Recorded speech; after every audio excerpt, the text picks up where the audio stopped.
Hello అండి. అందరికీ నమస్తే. నేను సుపర్ణ ఫ్లేవర్స్‌కి అందరికీ స్వాగతం. మనం దీపావళి స్పెషల్‌గా నిన్న లడ్డూ తయారు చేసుకున్నాం కదా! ఈరోజు నమకీన్ కాజు మిక్చర్ తయారు చేసుకోబోతున్నాం. దీనిలో ఏసే ఇంగ్రీడియెంట్స్ వల్ల ఇది పుల్ల పుల్లగా, కారం కారంగా భలే టేస్టీగా ఉంటుంది. తినే కొద్దీ తినాలనిపించే ఈ మిక్చర్‌ని ఒక్కసారి కనుక మీరు ఇంట్లో ఇలా చేసుకొని తిన్నారంటే మరెప్పుడూ బయట నుంచి తెచ్చుకోరు. ఇంట్లోనే తయారు చేసుకుంటారు. దీనికోసం ఒక బౌల్ తీసుకొని, ఒక కప్పు శనగపిండిని తీసుకొని, దీనిలో తగినంత వాటర్ పోసుకుంటూ జారుగా కలుపుకోవాలి. మన దోస బ్యాటర్‌లాగా కలుపుకోవాలండి. అంత పలచగా రావాలి. ఆయిల్ పెట్టేసుకొని డీప్ ఫ్రైకి ఇలా వచ్చిన ఈ బ్యాటర్‌ని బాగా కాగుతూ ఉన్న నూనెలోకి మనం బూందీ గరిటె తీసుకొని దానిలో కొంచెం ఒక గరిటెడు పిండి వేసి మెల్లగా జారనివ్వాలి అందులోకి. మనం ఈ గరిటెని నూనెకి కొంచెం దగ్గరగా ఉంచుకోవాలి. ఎక్కువ ప్రెస్ చేయటం గానీ, గరిటెని కొట్టడం గానీ అలా చేయకుండా జాగ్రత్తగా చేసుకుంటే బూందీ చూసారా ఎంత పర్ఫెక్ట్‌గా వచ్చిందో? నూనె బాగా కాగి ఉండాలండి. ఇది ఎక్కువ ప్రెస్ చేయకుండా నెమ్మదిగా ఇలా డ్రాప్స్ పడేటట్లు చూసుకున్నారంటే మీకు బూందీ అనేది పర్ఫెక్ట్‌గా వస్తుంది. ఈ 2 గుర్తుపెట్టుకోండి. నూనె బాగా కాగి ఉండాలి. ఎక్కువ బూందీ పిండి కిందకి డ్రాప్ అవ్వకుండా చూడాలి. 2 చూసుకుంటే బూందీ ముత్యాల్లాగా వచ్చేస్తుంది మనకి. ఇలా మొత్తం మనం తీసుకున్న పిండికి 2 వాయలేసుకుంటే మనకి బూందీ రెడీ అయిపోతుంది. అదే బౌల్‌లోకి మరో కప్పు శనగపిండిని తీసుకోండి. ఇప్పుడు ఇందులోకి ఒక పించి కుకింగ్ సోడా, వంట సోడా అంటాం కదా! అది వేయండి. ఒక పావు స్పూను సాల్టు. ఈ 2 వేసి ఇవి పిండిలో బాగా మిక్స్ అయ్యేటట్లు కలుపుకోవాలి. ఇలా బాగా కలిపిన తర్వాత దీన్ని కొంచెం కొంచెం నీళ్లు పోసుకుంటూ మనం జంతికలు చేసుకుంటాం కదా! సేమ్ అదే జంతికలే చేస్తాం ఇప్పుడు. ఆ జంతికల పిండిలాగా కొంచెం గట్టిగా కలుపుకోవాలి.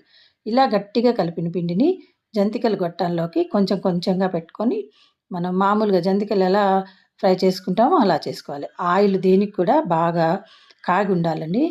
ఆన్ చేసి ఉంచుకుంటే మనం ఇవి ప్రిపేర్ చేసుకునేలోకి ఆయిల్ బాగా కాగి ఉంటుంది. ఆల్రెడీ బాండి పెట్టే ఉన్నాం కదా! బూందీ చేసుకొని దానిలోనే మళ్ళీ ఈ జంతికల్ని కూడా నొక్కుకోండి. ఇలా కొంచెం మరీ పెద్ద చుట్టలు కాకుండా మీడియం సైజులో చుడితే ఇది లోపల కూడా బాగా కాలుతుందండి. బాగా నూనె కాగిన తర్వాత జంతిక వేసిన తర్వాత మీడియం ఫ్లేమ్‌లో పెట్టి ఇలా గోల్డెన్ కలర్‌లోకి వచ్చాక తీసేసుకోండి. ఇలా మనం చేసుకున్న పిండికి ఒక 4 జంతికలు అవుతాయి. వాటిని ప్రిపేర్ చేసుకున్నామంటే మనకి బూందీ, కారపూస ఈ 2 రెడీ అయిపోయినాయి. ఇవిని పక్కన పెట్టేసుకొని అదే నూనెలో ఒక కప్పు పల్లీల్ని చిటపటమనే వరకు వేయించండి. మంచి లైట్ గోల్డ్ కలర్ వచ్చే వరకు కాజుని వేయించండి. నేను ఇందులో స్పెషల్ ఇంగ్రీడియెంట్‌గా గుమ్మడి గింజలు వేస్తున్నానండి. మామూలుగా షాపుల్లో అయితే ఇవి వెయ్యరు. మనం ఇవి గనక వేసామంటే పిల్లలకి మంచిదనమాట. జ్ఞాపక శక్తినిస్తాయి. పెద్దవాళ్ళకైతే మతిమరుపు రాకుండా కాపాడతాయి కాబట్టి ఇలాంటి వాటన్నిటిలో గుమ్మడి గింజలు వేసి పిల్లల చేత ఎక్కువగా తినిపించండి. తర్వాత అలాగే కర్రీ లీవ్సు, అలాగే అటుకుల్ని కూడా మంచి పువ్వులాగా వచ్చేటట్లు ఫ్రై చేసేసుకొని, దానిలో 2 స్పూన్లు జీలకర్ర వేస్తున్నానండి. ఇది వేయటం వల్ల గ్యాస్ ప్రాబ్లమ్ అనేది లేకుండా ఉంటుంది. అంతేకాకుండా మంచి టేస్ట్ కూడా వస్తుంది. ఆ తర్వాత చాట్ మసాలా ఒక స్పూను. వీటితో పాటు మరో స్పెషల్ ఇంగ్రీడియంట్ అండి ఇది ఆమ్చూర్ పౌడర్. నేనైతే ఇది ఇంట్లోనే తయారు చేసుకుంటాను. ఈ ఆమ్చూర్ పౌడర్ ఒక స్పూన్ గనుక వేసామంటే మనం ఈ పుల్ల పుల్లగా ఉంటూ కారం కారంగా చాలా టేస్ట్‌గా ఉంటుంది ఈ మిక్చరు. ఇందులో ఏసిన ఈ చాట్ మసాలా వల్ల చట్పటా టేస్ట్ వస్తుంది. 2 స్పూన్లు కారం కూడా వేసి తగినంత సాల్ట్ వేసుకొని ఈ మొత్తాన్ని బాగా కలపండి. మనం ఇప్పుడిప్పుడే వేయించి తీసుకున్నాం కదా! ఈ ఇంగ్రీడియెంట్స్ అన్నిటిని లైట్‌గా దీని మీద కొంచెం ఆయిల్ ఉంటుంది కాబట్టి మనం వేసిన ఈ పౌడర్‌లన్నీ బాగా పట్టుకుంటాయన్నమాట.